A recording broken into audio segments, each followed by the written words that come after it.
Hello, dear listeners. Welcome to the English Globe.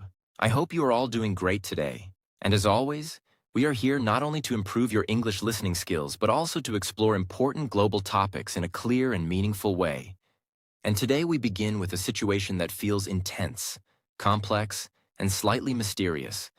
Because if you look at recent global developments, you will notice rising tensions in the Middle East, increasing military presence in sensitive regions, and headlines that frequently mention Iran, the United States, Russia, and China, all appearing together in a way that suggests something big is happening, something that could shape the future of global politics.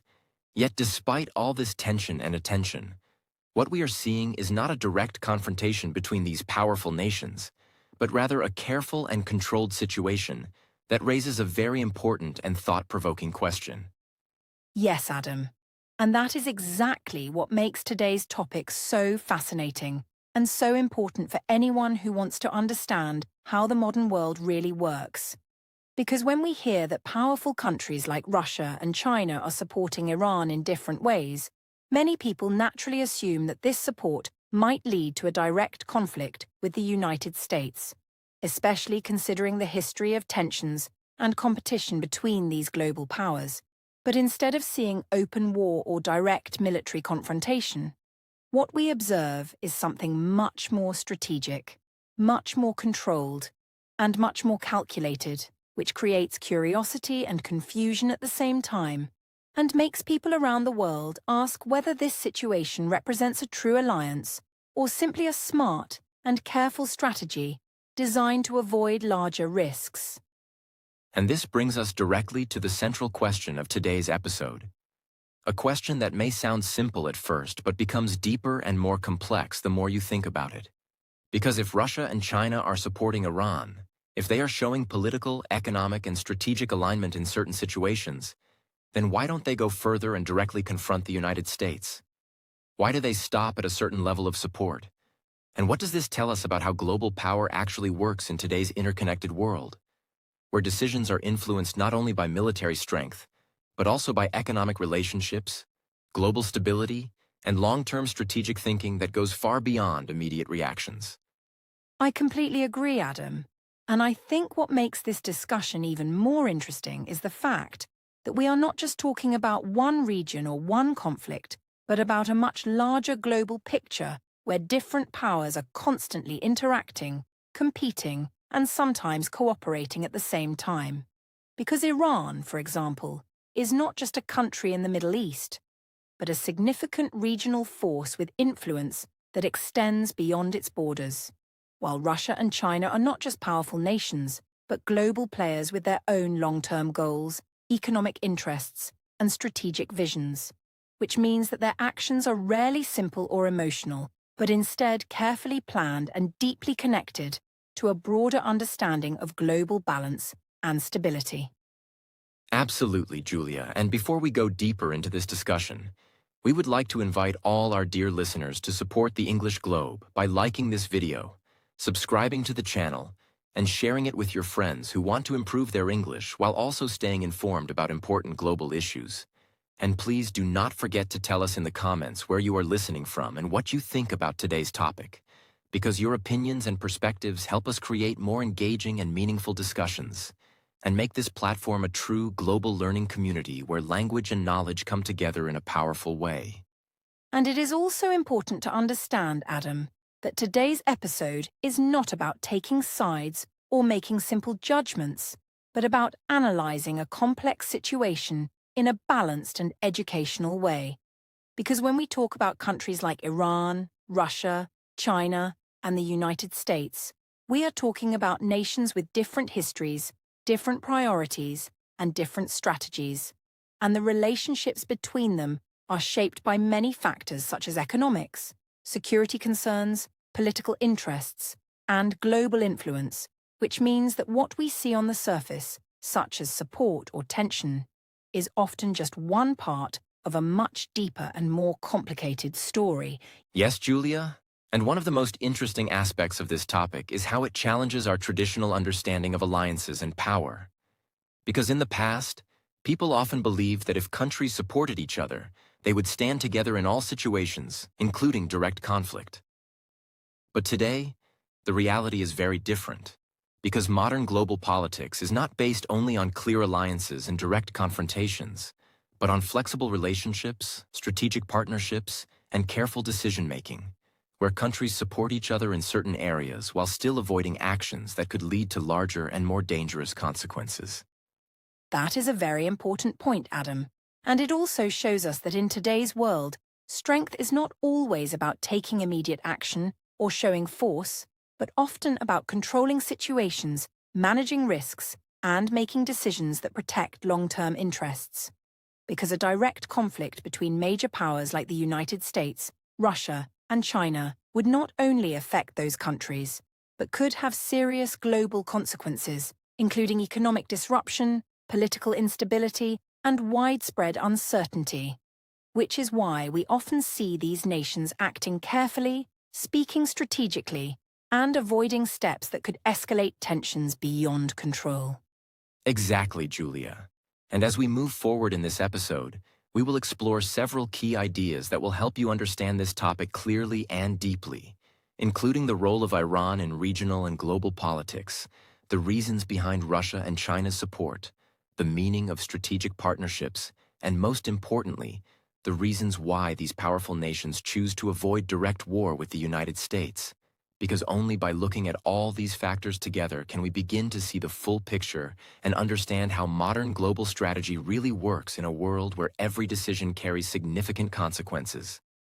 And for our dear listeners, this episode will not only help you improve your English through clear and structured conversation, but it will also give you valuable insights into how global decisions are made, how countries balance power and responsibility, and how strategy often plays a more important role than emotion in international relations. So as you listen, try to think carefully about the ideas we discuss and consider how different factors such as economics, security, and global stability influence the choices that nations make in times of tension. So as we begin this journey together, keep this important question in your mind, because it will guide everything we discuss today. And that question is this: if Russia and China support Iran, why do they stop short of direct conflict with the United States?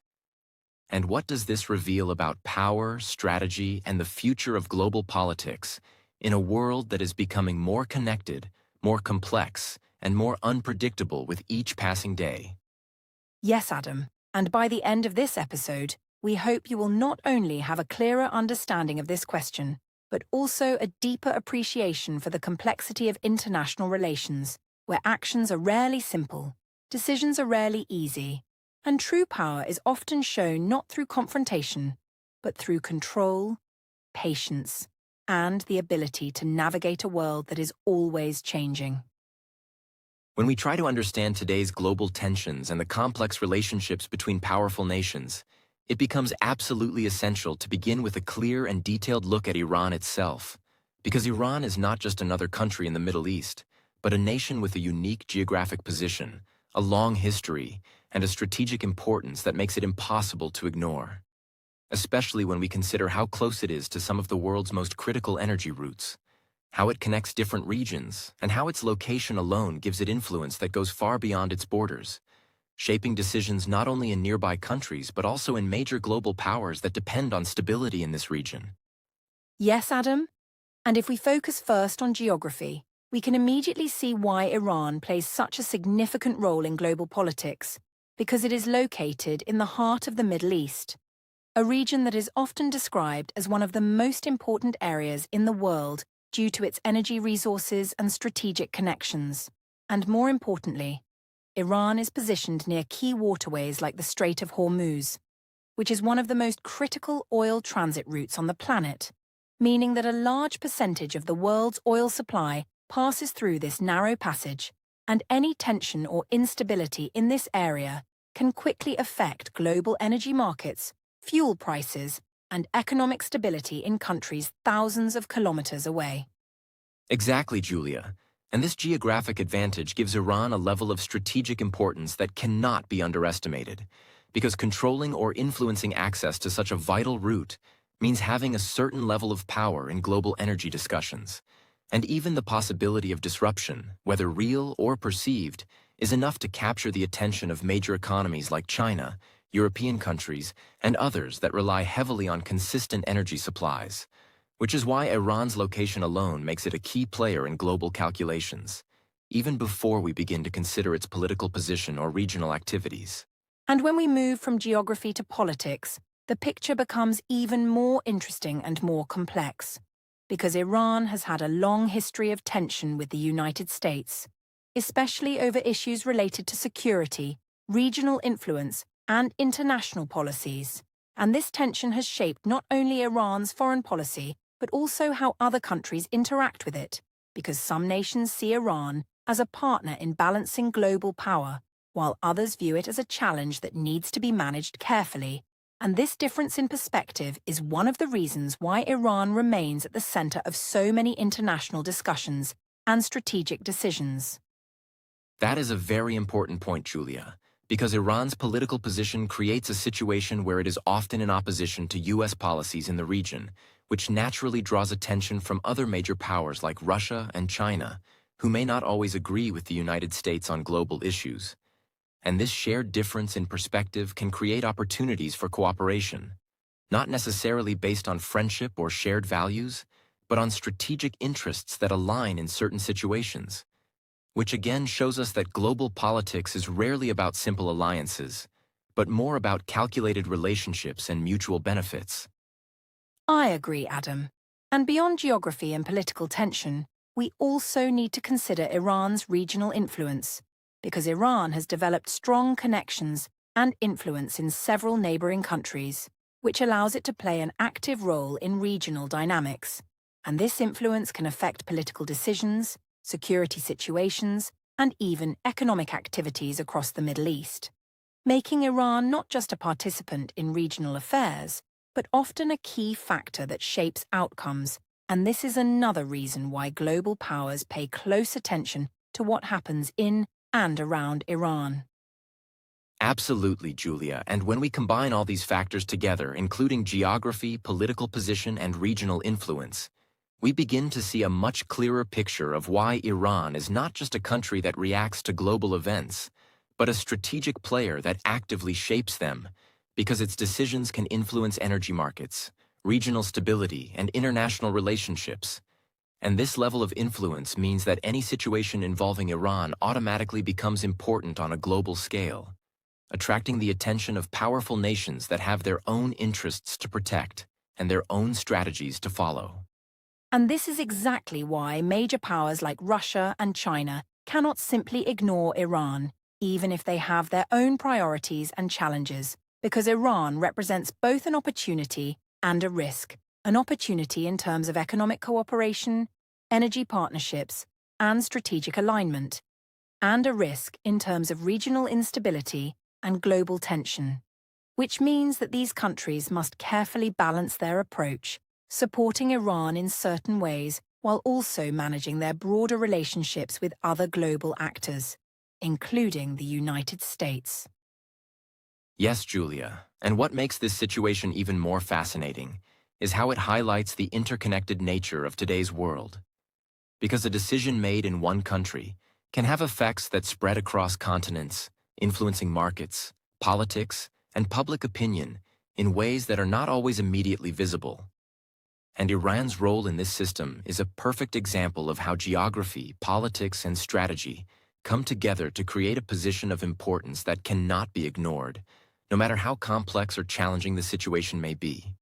And for our listeners, understanding Iran's role is an important step in understanding the larger question we introduced earlier. Because before we can analyze why Russia and China support Iran but avoid direct conflict with the United States, we need to clearly understand why Iran matters in the first place. And as we have seen, its importance comes from a combination of location, influence, and strategic relevance that makes it a central piece in the global puzzle. A piece that affects not only regional dynamics, but also the decisions of some of the most powerful nations in the world. Exactly, Julia. And as we continue this discussion in the next parts of our episode, we will build on this foundation and explore how these global relationships develop, why support exists, and what limits that support. Because in today's world, understanding one country is never enough. We must also understand how it connects with others, how interests align and differ, and how strategy shapes decisions in ways that are often quiet, careful, and deeply calculated. And that is what makes this journey so valuable for our listeners. Because by understanding these connections step by step, you are not only improving your English listening skills, but also developing a clearer and more informed view of the world, where every country, every decision, and every strategy plays a role in shaping the global story that we are all a part of. As we move deeper into this discussion, it becomes very important to understand why Russia chooses to support Iran in different ways. Because at first glance, this relationship may look like a simple partnership between two countries. But when we examine it more carefully, we begin to see that it is actually built on shared interests, long-term strategic thinking, and a mutual desire to shape global influence in a way that balances the power of the United States. And this is where we must shift our perspective from thinking about friendship or ideology, and instead focus on how countries act based on interests, opportunities, and calculated decisions that serve their broader goals. Yes, Adam. And one of the most important shared interests between Russia and Iran is their position in relation to US influence, because both countries, in different ways, have found themselves in disagreement with US policies, especially in regions where strategic control, security, and political direction are highly important. And this does not mean that they agree on everything or that they have identical goals, but it does mean that they sometimes find common ground when it comes to limiting or balancing the influence of a global power that plays a major role in international decision-making, which creates a natural reason for cooperation in certain situations. Exactly, Julia. And this idea of balancing influence is a key concept in global politics, because powerful countries are always looking for ways to protect their own interests, while also preventing any single nation from becoming too dominant. And in this context, Russia sees value in supporting Iran as a regional force that can maintain a certain balance in the Middle East, because a strong Iran can act as a counterweight in a region where many different interests are competing. And this aligns with Russia's broader goal of maintaining its own relevance and influence on the global stage. And when we look beyond shared interests, Adam, we also see forms of military cooperation between Russia and Iran. Although it is important to understand that this cooperation is generally strategic and coordinated, rather than open or direct in the way people might imagine. Because countries often work together through planning, communication, and alignment of goals without necessarily engaging in direct joint conflict. And this type of coordination allows both nations to strengthen their positions while still avoiding actions that could lead to larger and more dangerous consequences on a global scale. That is a very important distinction, Julia, because when people hear the term military cooperation, they sometimes think of formal alliances or joint operations. But in reality, much of this cooperation is about sharing perspectives, aligning strategies, and understanding how to respond to changing situations in a way that benefits both sides. And for Russia, this kind of coordination with Iran helps maintain stability in areas where it has interests, while also ensuring that it remains an important player in regional developments without taking unnecessary risks. And another major factor that explains Russia's support for Iran is energy politics, which plays a central role in global economics and international relationships, because both Russia and Iran are significant producers of oil and natural gas, and this creates opportunities for cooperation as well as shared interests in how energy markets develop, how prices are influenced, and how global supply is managed. Which means that their relationship is not only political or strategic, but also deeply connected to economic considerations that affect not just their own countries, but the entire world. Absolutely, Julia. And when two major energy producers interact in the global market, their decisions can have wide-reaching effects, influencing everything from fuel prices to economic stability in different regions. And this creates a situation where cooperation can be beneficial, because by aligning certain strategies or understanding each other's positions, they can navigate the complexities of the global energy system more effectively, which again shows us that support in international relations often comes from practical benefits rather than emotional connections. I completely agree, Adam, and when we bring all these elements together, including shared political interests, strategic coordination, and energy partnerships, we begin to understand why Russia sees value in supporting Iran, because a strong and stable Iran can contribute to a balance of power in the region, can create opportunities for cooperation, and can help Russia maintain its own influence in global affairs, which is especially important in a world where multiple powers are constantly competing for position and relevance. Yes, Julia, and this leads us to a very important conclusion, which is that for Russia, supporting Iran is not about simple loyalty or traditional alliance, but about strategic advantage. Because in global politics, countries often build relationships that help them achieve specific goals. And in this case, a stronger Iran can support Russia's broader objectives by contributing to regional balance, offering opportunities for cooperation, and reinforcing a global system where power is more distributed rather than concentrated in one place.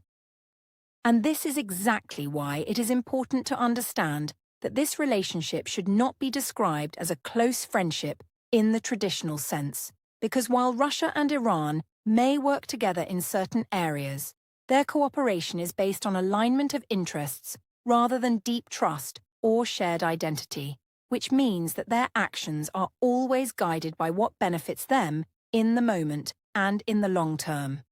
And this kind of relationship is very common in international politics, where flexibility and strategy often matter more than loyalty. Exactly, Julia, and as we continue to explore this topic, it becomes clear that global relationships are shaped by complex calculations, where countries support each other in ways that serve their interests, while still maintaining independence and avoiding commitments that could limit their options in the future. And this is why understanding Russia's support for Iran is such an important step in answering our main question, because it shows us how strategic thinking operates in the real world, far beyond simple ideas of alliance and opposition. And for our listeners, this discussion is a great example of how global politics works in practice, because it shows that behind every headline and every statement, there are deeper reasons, careful planning, and strategic decisions that shape the actions of nations.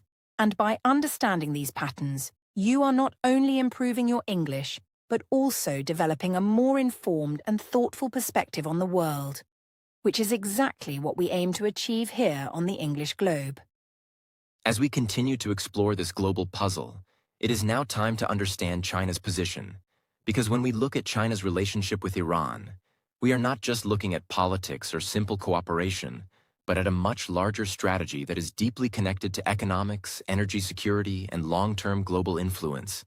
And unlike traditional views of power that focus mainly on military strength, China's approach often emphasizes stability, consistent growth, and careful expansion of its influence in a way that avoids direct confrontation, which makes its support for Iran both logical and highly strategic when we examine it from a broader perspective.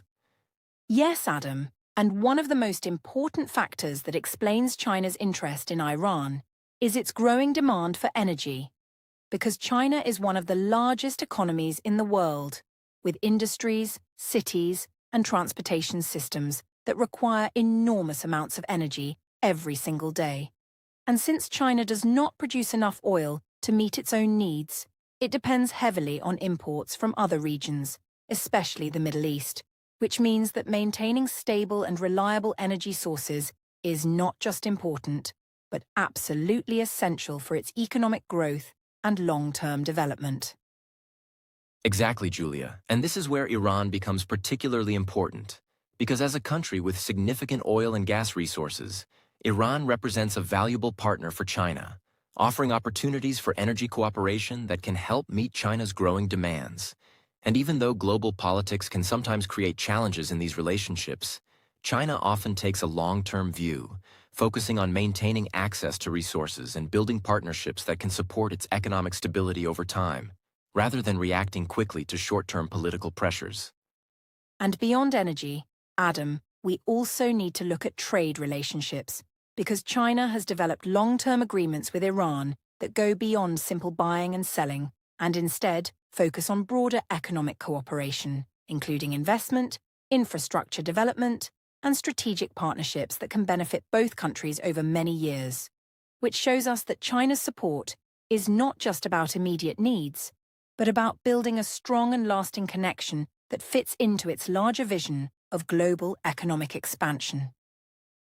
That is a very important point, Julia, because when we talk about China's global strategy, we are really talking about a long-term plan to expand its influence across different regions through economic connections rather than military presence. And this approach allows China to build partnerships, strengthen trade networks, and increase its global role without creating the kind of tension that often comes with direct conflict, which is why its relationship with Iran can be seen as part of a broader effort to secure resources and influence while maintaining a stable international environment. I agree, Adam. And what makes this strategy particularly interesting is how it reflects a different understanding of power. Because while some countries may focus more on military strength and direct action, China often demonstrates that economic power, trade relationships, and financial influence can be equally, if not more, effective in shaping global outcomes. And by investing in partnerships, supporting economic development, and maintaining stable connections, China can achieve many of its goals without needing to engage in open conflict. Absolutely, Julia. And this is why it is important to understand that China generally prefers stability over conflict. Because war or major instability in key regions like the Middle East could disrupt energy supplies, damage trade routes, and create uncertainty in global markets, all of which would directly affect China's economy. And as a result, China's actions are often guided by a desire to reduce risk, maintain balance, and ensure that the conditions for growth and development remain as stable as possible. And this explains why China's support for Iran is often careful and measured. Because while it may provide economic cooperation and diplomatic support, it also avoids actions that could lead to direct confrontation with other major powers, especially the United States. And this balanced approach allows China to protect its interests while also maintaining its broader relationships in the global system, which is essential for a country that is deeply connected to international trade and economic networks. Yes, Julia, and when we look at the bigger picture, it becomes clear that China's relationship with Iran is part of a much larger strategy that focuses on influence through connection rather than control through force. Because by building strong economic ties, securing access to resources, and maintaining stable partnerships, China can strengthen its position in the world without taking unnecessary risks, which again highlights the idea that in modern global politics, power is not only about what you can do militarily, but also about how effectively you can build and manage relationships. And for our listeners, this is a very important lesson, because it shows that international relationships are often based on practical needs and long-term planning rather than simple alliances or emotional decisions. And China's approach demonstrates how economic strength, strategic patience, and careful decision-making can create influence that is both powerful and sustainable. Which is why many experts believe that economic power can sometimes be even more effective than military power in shaping the future of global politics. Exactly, Julia, and as we continue our discussion, we will see how this economic and strategic thinking connects with the actions of other global powers, and how these different approaches come together to create a complex system where support, competition, and cooperation all exist at the same time, shaping a world that is constantly changing but always deeply interconnected. And that is what makes this topic so valuable for our listeners, because by understanding these ideas step by step, you are not only improving your English, but also gaining a deeper understanding of how the world works, where decisions are influenced by energy needs, economic goals, and strategic thinking that goes far beyond what we see in simple headlines. As we move forward in this discussion, it becomes very important to clearly understand what the word support actually means in global politics, because many people hear that one country supports another and immediately imagine a strong alliance, a deep partnership, or even a promise to stand together in every situation. But in reality, Support in international relations is often much more complex, much more limited, and much more strategic than it appears on the surface, which is why we need to carefully break down this concept to truly understand what is happening between countries like Iran, Russia, and China. Yes, Adam.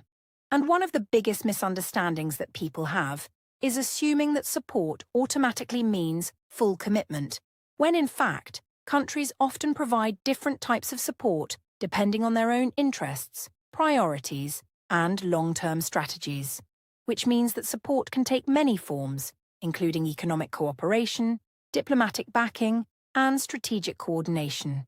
And each of these forms has its own purpose, its own limits, and its own level of involvement, which makes the situation much more nuanced than a simple alliance. Exactly, Julia. And if we begin with economic support, we can see how countries build relationships through trade, investment, and resource exchange. Because economic cooperation allows nations to strengthen their own economies while also creating partnerships that can be beneficial over time. And in the case of Iran, both Russia and China have engaged in economic activities that support trade and energy cooperation, which helps Iran maintain its economic stability while also serving the interests of these larger powers. And beyond economics, Adam, diplomatic support is another very important aspect to consider, because countries often use international platforms, discussions, and negotiations to express their positions, support certain policies, or influence global opinion. And this kind of support does not involve direct action on the ground, but it can still have a significant impact by shaping how situations are viewed and managed at the international level, which again shows that support can be powerful even when it is not visible in a traditional sense. That is a very important point, Julia, because diplomatic support often works quietly, behind the scenes, through communication, negotiation, and strategic positioning. And while it may not always appear dramatic or immediate, it plays a crucial role in maintaining relationships, reducing pressure, and influencing outcomes in ways that are often more sustainable and less risky than direct confrontation. And then we have strategic support, which is perhaps the most complex and least visible form of support, because it involves coordination, understanding, and alignment of long-term goals, where countries may not openly declare their actions, but still work in ways that benefit each other's positions. And this kind of support allows nations to strengthen their influence while still maintaining flexibility and avoiding commitments that could limit their future choices. Absolutely, Julia. And when we combine these different types of support, we begin to see that what exists between countries like Russia, China, and Iran is not a simple or traditional alliance, but rather a network of relationships that are based on shared interests in certain areas, while still allowing each country to act independently when necessary, which is a key feature of modern global politics where flexibility and adaptability are extremely important. And this brings us to a very important clarification, Adam, which is understanding what is not happening in this situation. Because despite the support we have discussed, there is no formal military alliance between these countries. Nothing similar to organizations like NATO, where members have clear obligations to defend each other in case of conflict. And this absence of a formal agreement is a crucial detail that helps explain why support does not automatically lead to direct military involvement. Exactly, Julia. And this absence of a formal alliance means that each country retains full control over its own decisions, especially when it comes to matters of war and conflict, which allows them to support each other in certain ways while still avoiding actions that could escalate into larger and more dangerous situations. And this independence is one of the main reasons why we do not see direct confrontation between these powers, even when tensions are high. I agree, Adam. And this clearly shows that in global politics, countries are constantly balancing cooperation and caution. Because while they may find it beneficial to support each other in specific areas, they are also very careful to avoid commitments that could force them into unwanted conflicts. And this careful balance is what defines many modern international relationships, making them flexible but also limited in important ways. Yes, Julia, and this leads us to an important understanding, which is that support can often be indirect and controlled, meaning that countries provide help in ways that serve their interests without exposing themselves to high risks. And this approach allows them to stay involved in global affairs while still protecting their own stability, economy, and long-term goals, which again highlights the strategic nature of these relationships. And this is why it is so important to remember that countries do not act based on emotions or simple loyalty, but on careful analysis of what benefits them the most. Because decisions in international relations are influenced by economic needs, security concerns, and long-term planning, which means that even strong partnerships are always guided by practical considerations rather than personal or emotional connections. Exactly, Julia. And when we look at the situation from this perspective, it becomes much easier to understand why support does not automatically lead to war. Because each country is constantly evaluating risks, benefits, and possible outcomes before making any decision. And this careful evaluation ensures that their actions remain aligned with their broader strategy rather than short-term reactions. And for our listeners, this is a very valuable lesson, because it shows that global politics is not about simple labels like friend or enemy, but about complex relationships where support exists in many forms.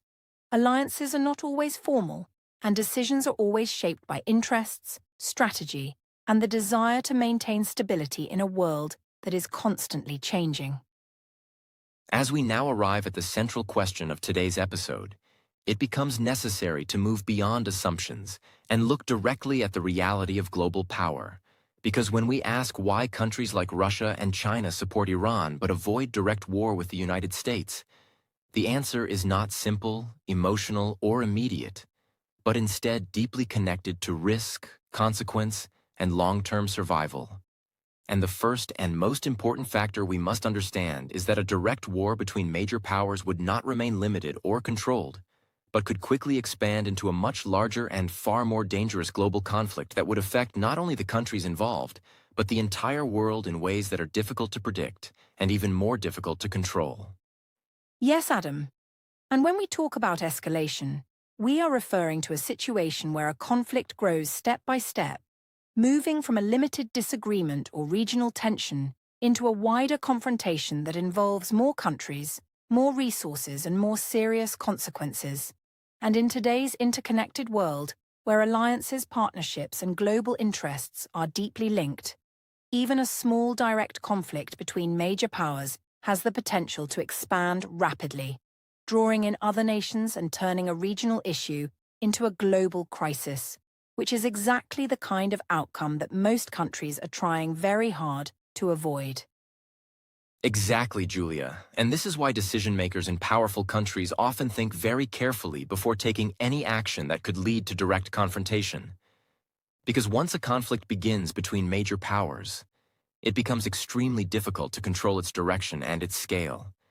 And history has shown us that large conflicts often start with limited goals but grow beyond expectations, creating consequences that affect entire generations, economies, and global systems, which is why caution, restraint, and careful planning are considered essential in modern international relations.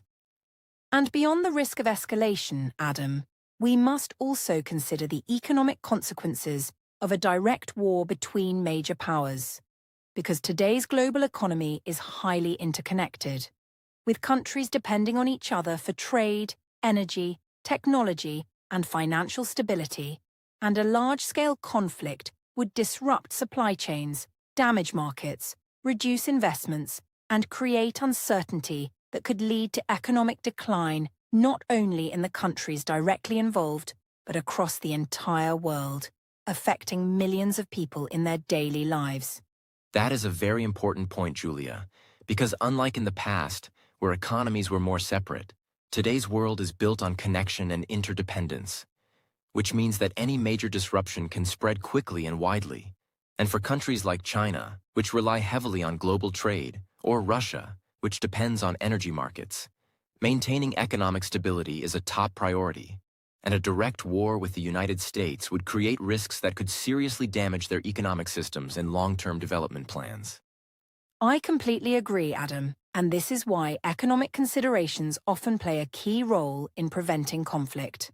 Because leaders must think not only about military strength, but also about how their decisions will affect jobs, industries, markets, and the overall well-being of their populations. And when the potential cost of war becomes too high, especially in economic terms, countries are more likely to choose alternative strategies that allow them to protect their interests without risking large-scale destruction. Yes, Julia, and perhaps the most serious and powerful reason why direct war is avoided is the concept of nuclear deterrence, which refers to the idea that the presence of advanced and highly destructive weapons creates a situation where the cost of war becomes unacceptably high for all sides.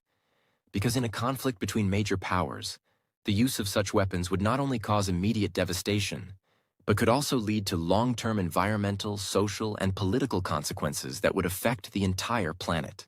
And this is where the situation becomes even more serious, Adam, because nuclear deterrence is not about using these weapons, but about preventing their use by making it clear that any large-scale conflict could have catastrophic consequences. And this creates a balance where countries are aware of the risks and therefore act with extreme caution, avoiding direct confrontation and instead focusing on indirect methods of competition and influence that do not carry the same level of danger. Exactly, Julia, and this understanding shapes the behavior of global powers in a very significant way, because it encourages them to avoid actions that could trigger uncontrollable escalation, and instead to manage conflicts through diplomacy, economic measures, and strategic positioning, which allows them to compete and protect their interests without crossing the line into direct war.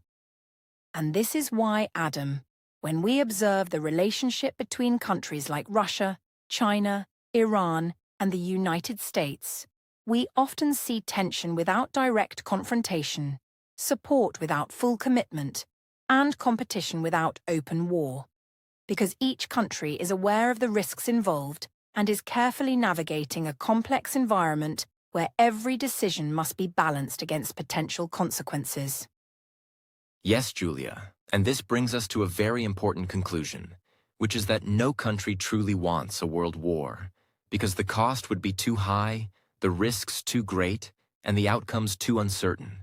And while nations may compete, disagree, and even challenge each other in different ways, they also recognize the importance of maintaining a certain level of stability in order to protect their own future and the global system as a whole. I agree, Adam, and I think this leads us to a deeper understanding of what power means in today's world, because power is no longer just about strength or the ability to act, but also about the ability to control actions, to manage risks, and to choose the right moment to respond or not to respond. And in many cases, the decision to avoid conflict can be just as powerful as the decision to engage in it. Absolutely, Julia. And this idea challenges the traditional view that power must always be visible or aggressive. Because in modern global politics, true strength often lies in restraint, in careful planning, and in the ability to maintain stability even in the face of tension, which is why countries like Russia and China may choose to support Iran in certain ways, but stop short of direct war with the United States. And for our listeners, this is a powerful lesson about how the world works, because it shows that behind every decision there are layers of strategy, calculation, and long-term thinking, and that in a world filled with uncertainty and risk, the smartest move is not always to fight, but to understand when fighting would create more problems than it solves, and to choose a path that protects stability, balance, and the future of all involved. As we continue our exploration of why Russia and China support Iran yet avoid direct war with the United States, it is crucial to understand one of the most powerful yet often overlooked factors that shapes global behavior: economic interdependence. In today's world, economies are no longer isolated or independent. Instead, they are tightly connected through trade, investment, and financial systems that span continents, industries, and markets. When we examine the relationships between major powers, it becomes clear that the possibility of war is constrained not only by military risk but by economic realities. Because even limited conflict can disrupt trade, halt investments, and trigger financial instability that reverberates across the entire planet in ways that no single country can fully control. Yes, Adam, And when we talk about economic interdependence, one of the first examples that comes to mind is the relationship between China and the United States, which are among the largest economies in the world and are deeply intertwined through trade and investment. Despite political disagreements, sanctions, and strategic competition, China relies heavily on exports to the US, and the US relies on Chinese manufacturing, technology supply chains, and raw materials, which creates a situation where both nations must carefully weigh any action that could threaten these critical economic connections. Disruption to this trade would not only hurt them individually, but would have cascading effects on global markets, supply chains, and businesses worldwide. Exactly, Julia. And this interconnection extends far beyond just goods and services. Financial systems, global banking networks, and investment channels are all deeply intertwined, meaning that economic shocks in one country quickly spread to others. A direct conflict between major powers would not be a contained event. Instead, it would trigger volatility in stock markets, commodity prices, currency values, and international lending, potentially causing widespread economic distress. In this sense, even countries that might consider confrontation must think carefully about the unintended consequences for their own financial stability and for the global economy as a whole. Because war in the modern world is not just a battlefield phenomenon. It is an economic phenomenon with potentially catastrophic results. That is a very important point, Adam, because it highlights how interconnected global economies act as an invisible constraint on military action. Leaders understand that war is not only measured in troops or weapons, but in economic fallout, which can affect jobs, industries, trade relationships, and public welfare at home. For example, even countries that appear independent or self-sufficient are inevitably linked to global markets through energy imports, technology, and supply chains.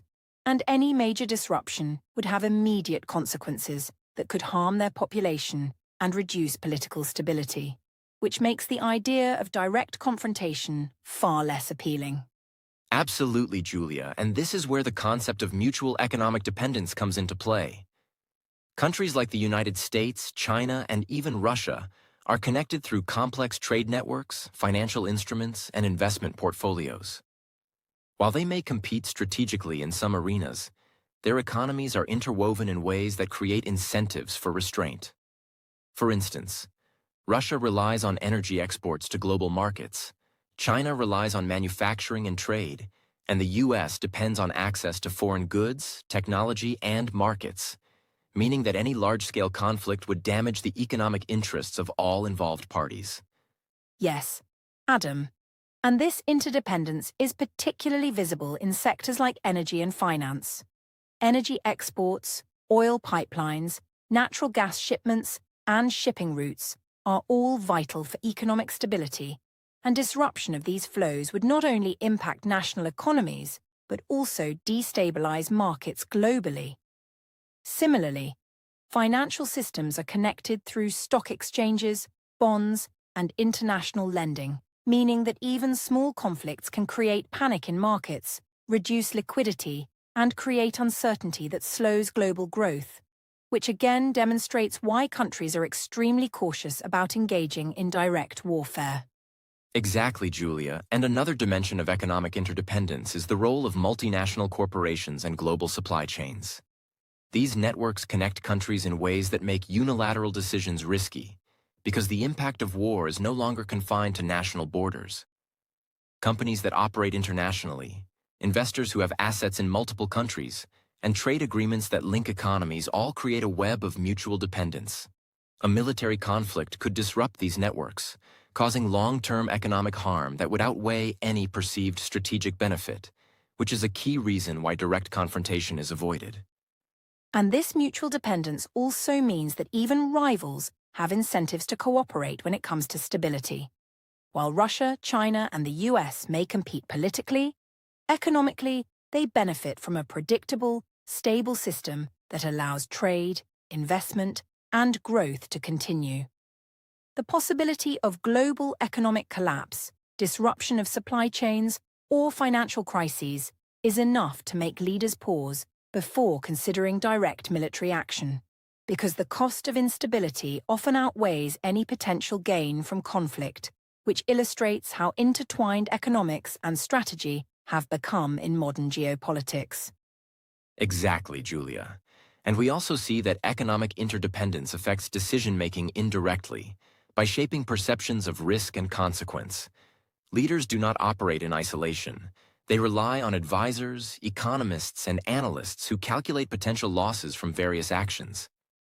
Even if a country believes it has a military advantage, the potential economic fallout can limit options, because war in the interconnected global economy can create immediate and long-lasting repercussions, ranging from inflation and currency devaluation to international sanctions and reduced investor confidence. Yes, Adam. And this is why we see so much emphasis on indirect forms of competition in modern international relations. Rather than engaging in open warfare, countries often compete through trade policies, sanctions, investments, and strategic partnerships. Economic interdependence ensures that even rivals maintain some level of cooperation or restraint, because direct conflict would be mutually damaging, while measured economic and strategic maneuvers allow countries to pursue their goals without destabilizing the global system. Absolutely, Julia, and it is also important to note that economic consequences are not limited to national governments. They also affect ordinary citizens, businesses, and international communities, meaning that the political cost of war is magnified. Leaders are acutely aware that a war that threatens economic stability will face domestic opposition, disrupt social systems, and create pressure to de-escalate. In this way, global economic interdependence acts as a hidden but extremely effective constraint on direct military action.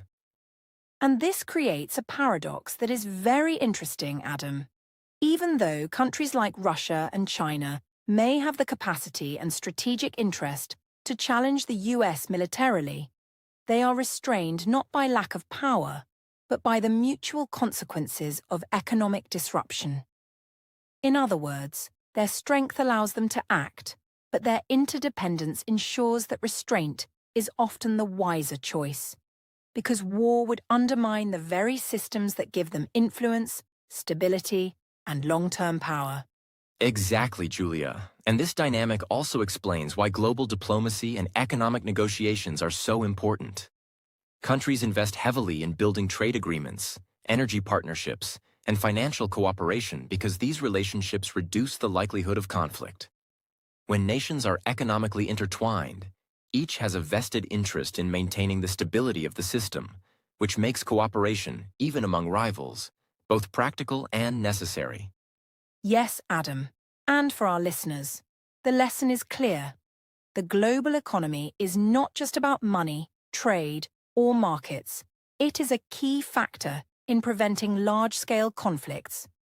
Economic interdependence creates a system where restraint becomes rational, where strategic patience is rewarded, and where even adversaries are compelled to act cautiously, because war would damage everyone's economy, everyone's stability, and everyone's future. And as we think about the broader picture, Julia, we can see that economic interdependence is one of the strongest invisible forces shaping global politics today. It not only constrains direct conflict, but also encourages strategic thinking, measured action, and long-term planning. By understanding this hidden constraint, we gain deeper insight into why powerful nations can support partners like Iran, while carefully avoiding actions that could escalate into global disaster. Exactly, Adam. And this is why economics cannot be ignored when analyzing global strategy.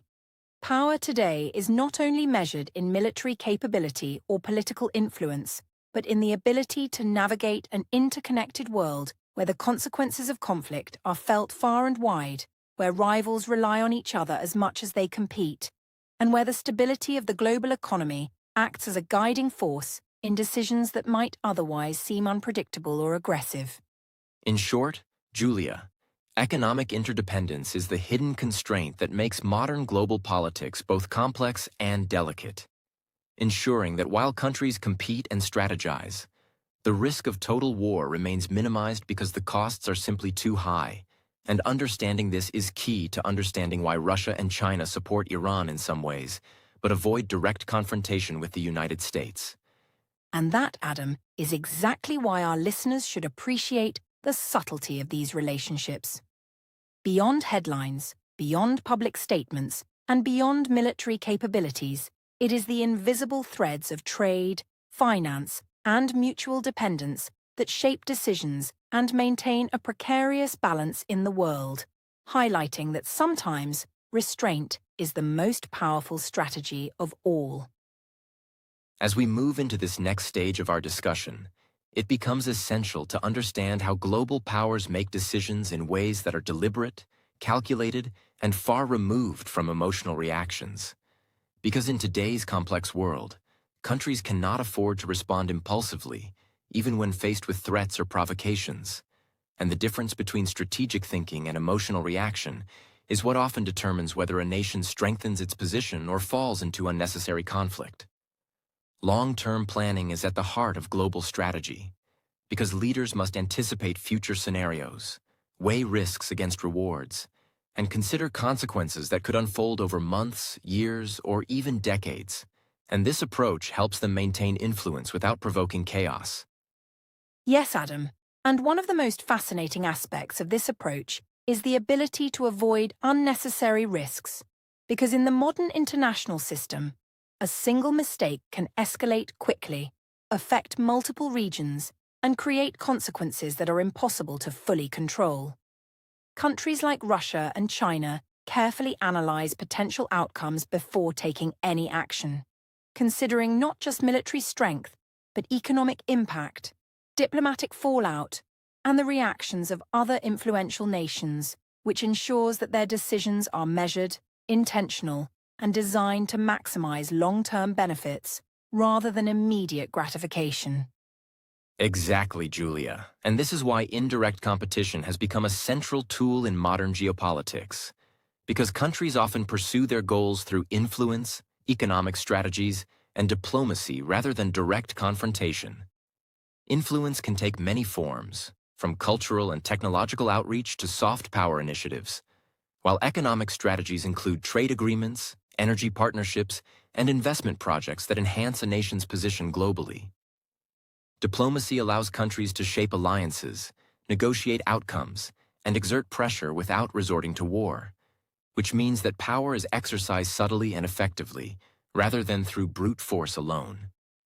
And Adam, what makes this especially relevant to our discussion is that it explains why Russia and China support Iran but avoid direct conflict with the United States.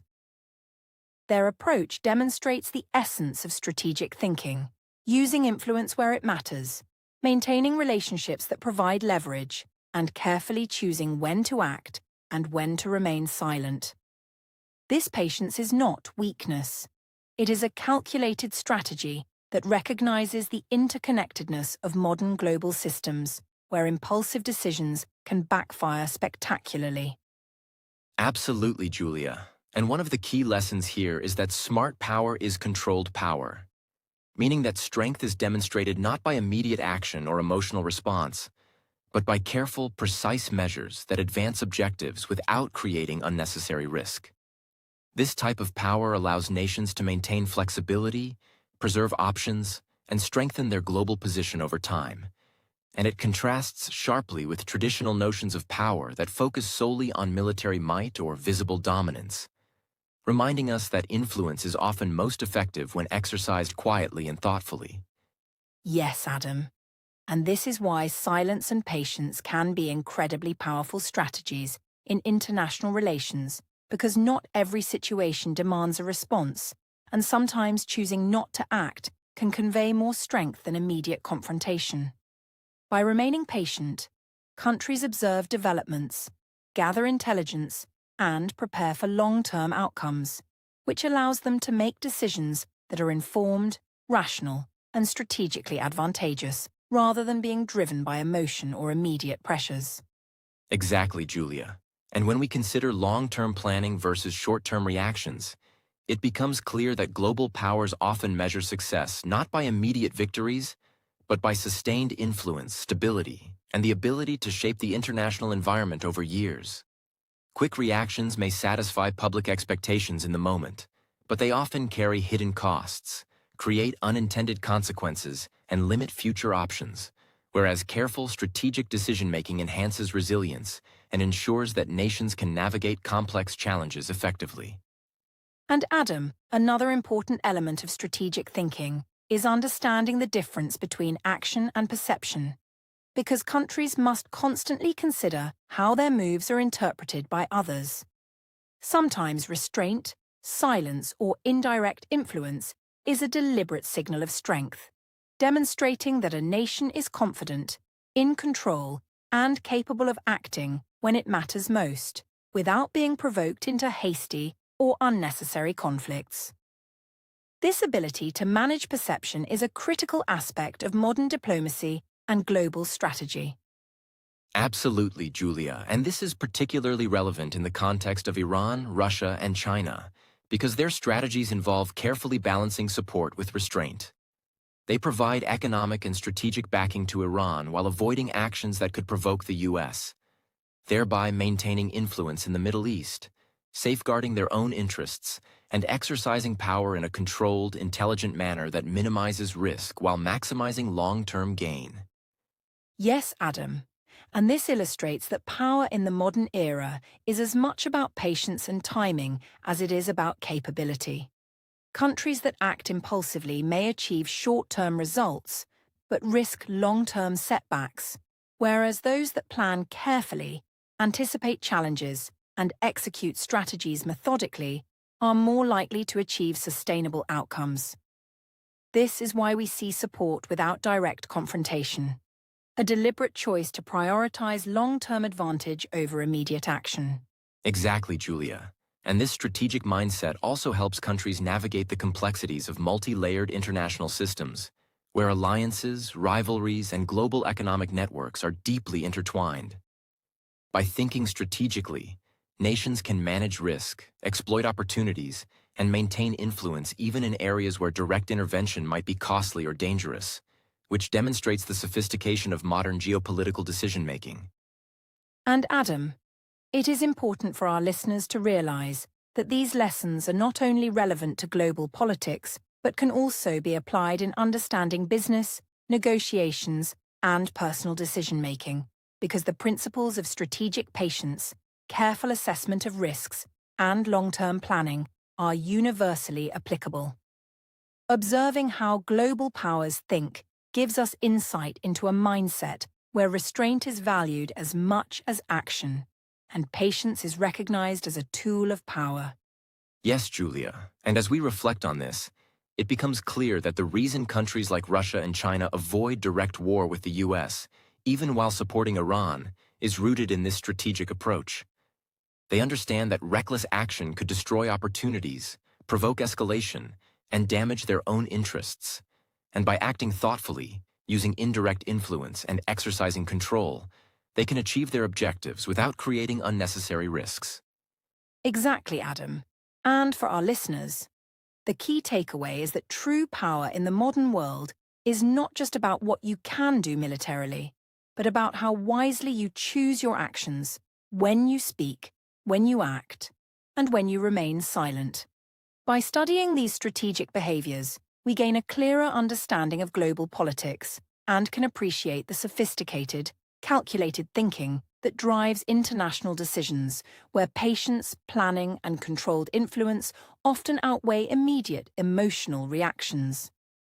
As we approach the final parts of our discussion, it is essential to consider what could disrupt the delicate balance we've been examining. Because while the current situation shows restraint, careful calculation, and strategic alignment, it is important to remember that stability in global politics is never guaranteed. The relationships between Russia, China, Iran, and the United States are influenced by countless variables, and even minor miscalculations, miscommunications, or unexpected events can create ripple effects that quickly shift the dynamics. Understanding what could change this balance helps us appreciate both the fragility and the strength of modern international relations, and why caution continues to guide global decision-making. Yes, Adam. And one of the most significant factors that could alter this balance is the potential for major conflict escalation, because tensions in regions like the Middle East are inherently volatile, and a single event, whether it's a military incident, a sudden attack, or an unexpected political move, could trigger reactions that spiral beyond anyone's control. Even countries that are cautious, patient, and strategic may find themselves forced to respond under pressure, and this shows how quickly the current situation could change if the delicate equilibrium is disrupted. Exactly, Julia. And another important possibility is miscalculation, which is surprisingly common in international relations despite careful planning and intelligence. Leaders and decision-makers operate with incomplete information, rely on assumptions about other countries' intentions, and must make decisions under uncertainty, which means that even small errors in judgment, misreading signals, or overestimating one's own leverage could lead to unintended confrontations. History has shown that many conflicts begin not from deliberate aggression but from mistakes, misunderstandings, or misperceptions, which makes the current balance inherently fragile. That is a critical point, Adam, and it highlights the ongoing role of diplomacy in maintaining stability. Diplomacy acts as a safety valve that allows countries to communicate, negotiate, and resolve tensions before they escalate into conflict. Through international dialogue, mediation, and agreements, nations can prevent misunderstandings, clarify intentions, and build mechanisms for de-escalation, which is why diplomatic engagement is just as important as military capability or economic power in preserving a stable global environment. Absolutely, Julia. And while we have seen that economic interdependence, nuclear deterrence, and strategic patience act as stabilizing forces, it is essential to understand that this stability is not permanent. Global politics is dynamic, and factors like domestic politics, leadership changes, shifts in alliances, or sudden crises can all introduce new uncertainties. These changes can either reinforce the existing balance or disrupt it, depending on how nations respond. And this is why even today's seemingly stable situation must be viewed with caution and careful observation. Exactly, Adam. And another important consideration is that even small localized events can have disproportionately large effects on global dynamics.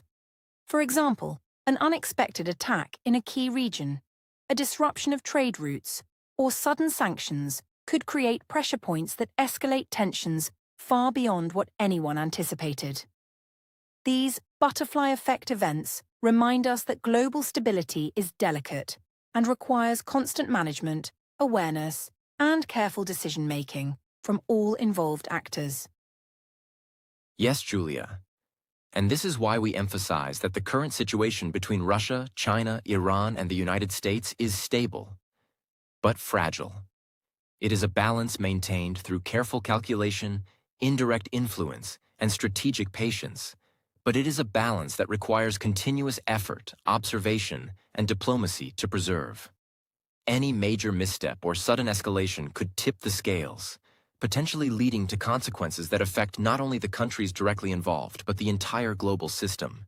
And Adam, this also demonstrates why countries invest heavily in intelligence, strategic planning, and risk assessment, because even the smallest piece of information can alter decisions that maintain or disrupt the balance.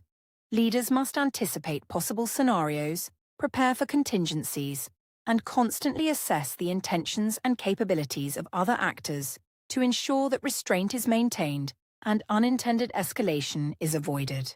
Exactly, Julia.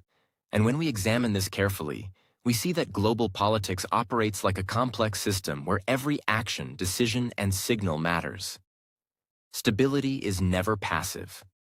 It is actively maintained through a combination of diplomacy, strategy, communication, and awareness of risks. Which is why, even in a period of calm, nations remain vigilant and prepared to respond if circumstances change. Yes, Adam, and for our listeners, this is an important lesson. The world's balance is not simply a natural state of peace, but a carefully managed system that requires constant attention. While Russia, China, and Iran may currently act in ways that avoid direct conflict with the US, the future is never guaranteed, and small events, misjudgments, or sudden crises could reshape the global order quickly and unexpectedly. And this is why analyzing potential triggers, understanding miscalculations, and valuing diplomacy are critical for anyone seeking to understand international relations. It is not enough to see the present calm. One must also consider the forces that could disrupt it, the signals that could escalate tensions, and the strategies that nations use to preserve stability in an unpredictable world. Exactly, Adam. And this perspective reminds us that global politics is not static. Stability requires effort, vigilance, and foresight. And even minor decisions can have wide-reaching consequences. For students of world affairs, understanding this fragility helps make sense of why restraint, patience, and careful calculation often outweigh bold or immediate action in global strategy. Yes, Julia, and in the context of Iran, Russia, and China, this means that while their current support strategies are deliberate and calculated, they are constantly monitoring developments, anticipating potential crises, and adjusting their actions to maintain stability, showing us that the management of international balance is an ongoing dynamic process that requires intelligence, foresight, and strategic patience. And Adam, for our listeners, the takeaway is clear. The global system is a delicate balance of power, strategy, and interdependence. While today's situation may appear stable, it is always susceptible to change, and small events, whether political, economic, or military, can create shifts that ripple across the world, making it essential to understand not just current relationships, but the potential factors that could reshape them in the future. Exactly, Julia. And as we conclude this section, it is important to remember that understanding the fragility of global stability allows us to better appreciate the careful strategies employed by nations, the importance of diplomacy, and the critical role of patience, foresight, and restraint in maintaining a world where conflict is avoided even amidst tension, showing that modern power is as much about careful management as it is about military or economic strength. Yes, Adam. And this perspective equips our listeners with a deeper understanding of international relations, reminding us that while power, support, and influence are essential, it is the careful management of risks, attention to detail, and ongoing diplomacy that ultimately preserve global stability and prevent small crises from turning into larger, uncontrollable conflicts. As we reach the conclusion of today's episode, it is important to step back and reflect on the key lessons we have explored together. Because understanding the delicate interplay between nations like Russia, China, Iran, and the United States reveals insights that go far beyond headlines and immediate events. One of the most important takeaways is that support does not automatically lead to war. Just because a country provides strategic, economic, or diplomatic backing does not mean it is prepared to engage in direct conflict, and this distinction is critical to understanding modern geopolitics. The relationships we observe are complex, calculated, and often guided by a desire to achieve objectives without risking unnecessary destruction, showing us that restraint can be a deliberate tool of influence. Absolutely, Adam. And another key lesson is the importance of strategy over emotion. In a world where decisions can have far-reaching consequences, acting impulsively or based on immediate reactions can be extremely costly. Countries today carefully weigh risks, consider potential outcomes, and use indirect methods of influence to achieve their goals, which demonstrates that true power is not always visible, loud, or aggressive. Often it is quiet, controlled, and exercised with patience, proving that understanding long-term consequences is far more valuable than seeking instant victories. And this is exactly what shapes the behavior of global powers in volatile regions. Yes, Julia, and building on that, we must also recognize that global stability is a priority for every major player. Nations are aware that conflicts, especially between powerful countries, have the potential to escalate into widespread economic, military, or political crises. And these consequences extend well beyond the borders of the countries directly involved. Stability allows for secure trade, economic growth, energy supply, and diplomatic negotiation, which benefits not only the nations themselves, but the international system as a whole.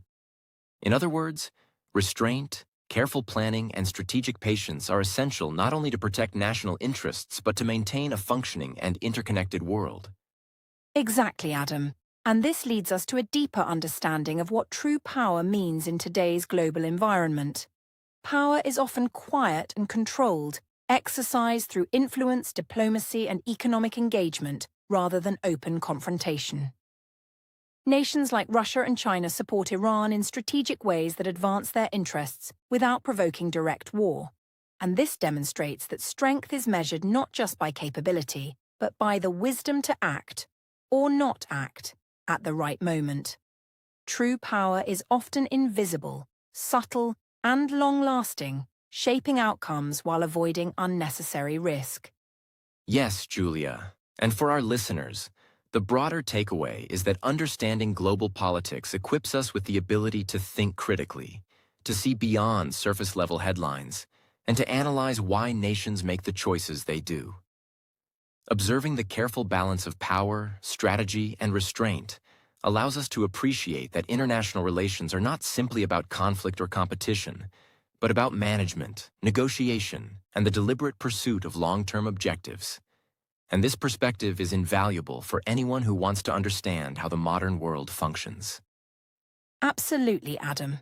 And as we reflect on today's discussion, it is clear that the world's most powerful nations are not those who rush into conflict or rely solely on military might, but those who combine strength with wisdom, patience, and strategic foresight. Understanding the subtle mechanisms of global influence, support without aggression, strategy over emotion, and restraint over impulsive action helps us recognize that true power is often exercised quietly, measured carefully, and maintained consistently over time, which is a lesson that applies not only to nations, but to leaders and individuals in every field of life. And so, as we close this episode, we remind our listeners that the interplay of global powers is a complex, interconnected system where every action carries consequence, and where restraint, patience, and calculated strategy often achieve far more than overt aggression. By studying these dynamics, we gain insight into how nations navigate tension, protect their interests, and work to maintain stability. And in doing so, we also develop a deeper understanding of the world we live in and the forces that shape it. Exactly, Adam. And the final message we want to leave with our listeners today is simple but powerful. Understanding global politics is not just about knowing what countries are doing. It is about learning how to analyze situations critically, to weigh risks and consequences, and to recognize that in a fragile, interconnected world, the most effective strategies often involve patience, restraint, and calculated decision-making rather than immediate action. By applying this mindset, we can better understand the complexities of international affairs and appreciate the subtle but profound forces that guide global outcomes. Yes, Julia, and so, as we conclude, remember this powerful truth about modern power, strategy, and global relations. In today's world, the strongest nations are not those who rush into war, but those who know exactly when to step back. Absolutely, Adam. And to all our listeners, thank you for joining us today on the English Globe. By engaging with these ideas, by thinking critically, and by reflecting on the careful strategies of global powers, you are not only improving your English, but also gaining insight into the complex, interconnected world we all share. This awareness is essential for becoming informed, thoughtful, and capable citizens of a global community, and we hope you carry these lessons with you as you observe, learn, and grow.